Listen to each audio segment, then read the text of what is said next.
Takže já vás vítám u svého prvního tutoriálu z Freewareu. Jak jste si mohli všimnout, tak je to Freeware Windows Movie Maker.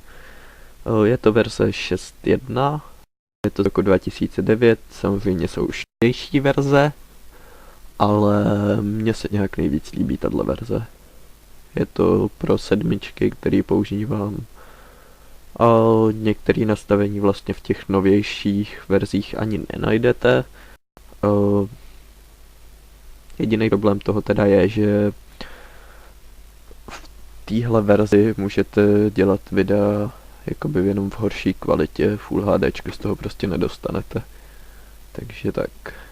A když vlastně chci natočit tutoriál z tohohle programu, tak jako takový hodně velký důvod je, že často na YouTube vidím video, který je prostě tak jakoby v nebo ne v té kvalitě teda týdle to ne jako, ale nejsou tam žádný složitý efekty ani nic takového, co by se v tomhle programu nedalo udělat, nebo novější verze toho programu, ale oni to dělají v nějaký trial verzi nějakého placeného programu a potom mají prostě uprostřed obrazovky nebo někde takovej ten vodotisk s názvem toho programu, že jo, což vypadá úplně příšerně, že jo, úplně to prostě kazí kvalitu toho videa. Takže to prosím vás nedělejte, buď si ten program kupte, anebo používejte něco, co je bez tohohle, bez toho nápisu tam. Já teda taky jedno video mám, kde mám ten vodotisk, ale mám ho jakože vpravo v rohu dole a zkoušel jsem vlastně nový program v té době a prostě to tak dopadlo, no. Tak první, co musíte udělat, je naimportovat média. Tak. Ano. Já si tam hodím tady všechny ty věci, co tady mám vlastně už. Tak.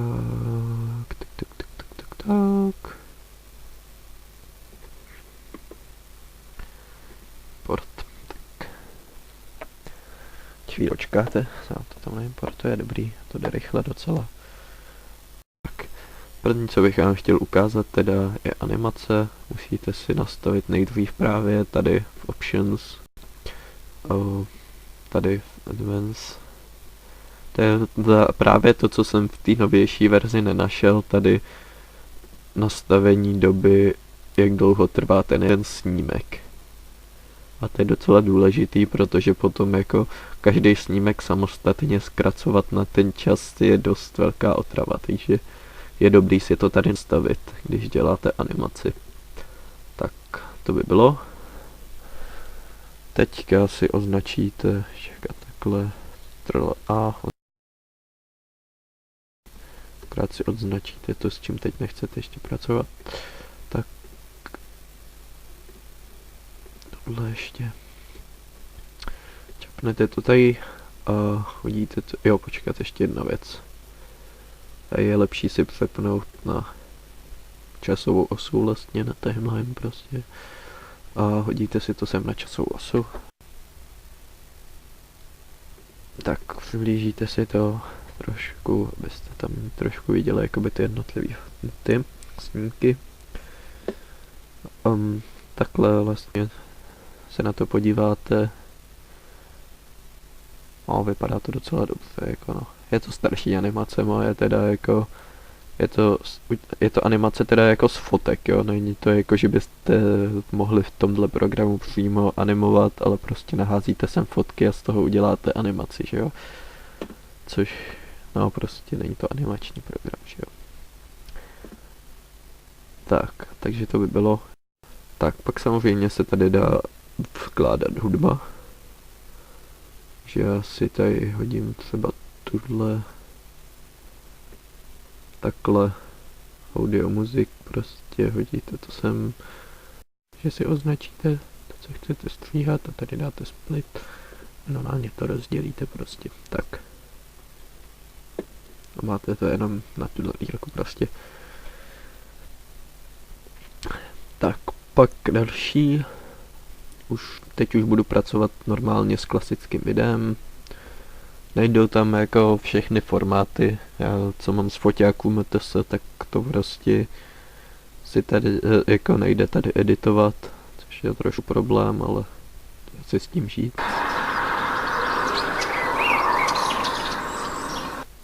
Takže tak. A teďka nějaký efekty. Takže třeba si sem hodíme jakože watercolor, což jsou vodovky. Tak jakože je to namalovaný vodovkama, ale no.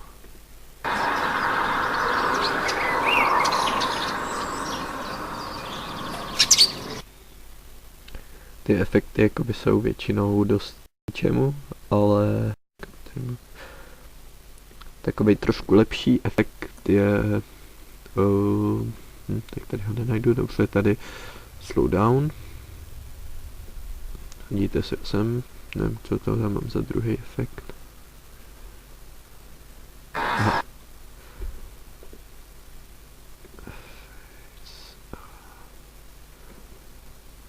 Tak.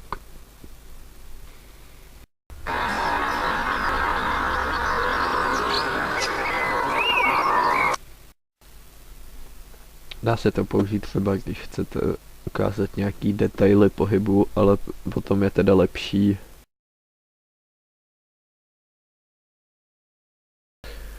je dobrý to, když si to zpomalíte, tak je většinou lepší to mutnout, jakože prostě odstranit zvuk z toho. Můžete zase dát třeba 2x slow down a už to máte zpomalený na čtvrtinu.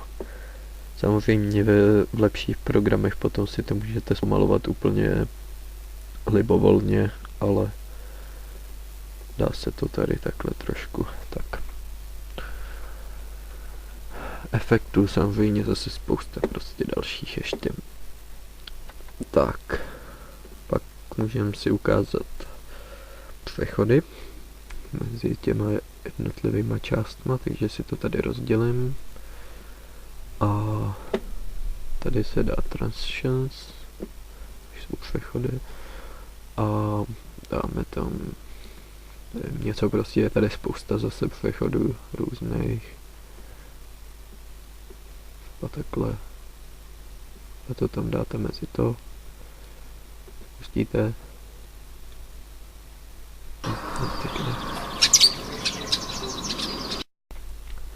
Samozřejmě dávat přechod do prostřed videa je úplná ptákovina, že jo, takže tady to moc neuvidíte, ale takhle se dá zase, označíte si jenom ten přechod a dáte remove, ho můžete odstranit. Tak, pak další věc, kterou můžete využít, jsou titulky. A dají se dát na začátek, před vybraný klip, do vybraného klipu a titulky na konec. Ukážem si to třeba tady na těch select clip.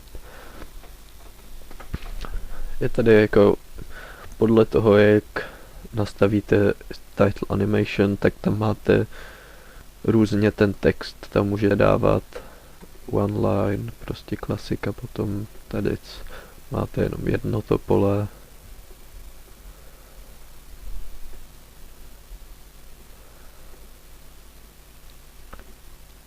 Tady máte dvě pole, že jo, protože to jsou two lines, kde jsou jakože, no prostě tohle, že mám tam běží těch titulků hodně, takže to máte takhle, tam dáte třeba konec a tady už můžete dávat různý prostě střih, kamera, já nevím co, kostýmy třeba, nevím, prostě takhle. A to je vše, takže tyhle tři typy tady jsou. A v tom je pak samozřejmě spousta dalších různých titulků, jakoby animací těch titulků. Tady si můžete změnit font. Takže prostě jsou tady takový ty klasický fonty, co najdete ve všech programech v podstatě na editaci textu. Pak můžete tady nastavit průhlednost, toho textu. No, můžete měnit samozřejmě velikost, klasicky tučný kurzivu a podtržený písmo, pozici toho textu, stejně jako prostě v textových editorech, a barvu pozadí a barvu toho textu vlastního. Tak, to je vše. Tak a když máte vlastně takhleto video už vytvořený, tak tady dáte Publish to this computer. Tady tomu hodíte nějaký název prostě, takže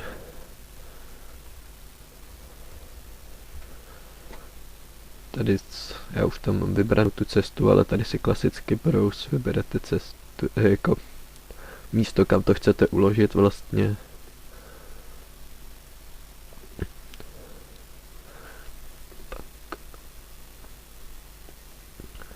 No a pak tady vlastně vidíte, že ta kvalita teda není moc dobrá. Ještě by tady někde mělo jít nastavit jakože poměr stran, ale tady to někde půjde. Tools, options, general, ne, tady to je. Tady si vlastně nastavíte 16:9.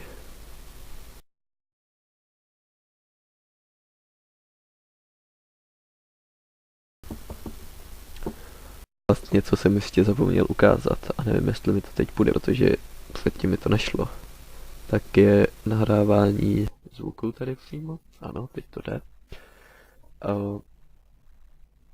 Tady dáte prostě start a už to nahrává váš hlas přímo k tomu videu.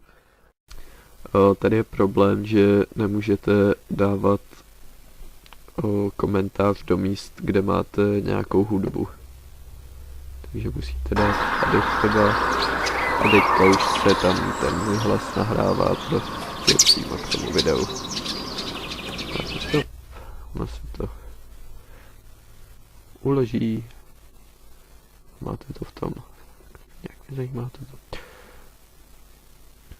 No a teď, jo, a když to takhle ale scancelujete, jak jsem to teď udělal já, tak se vám to do toho nedá samozřejmě.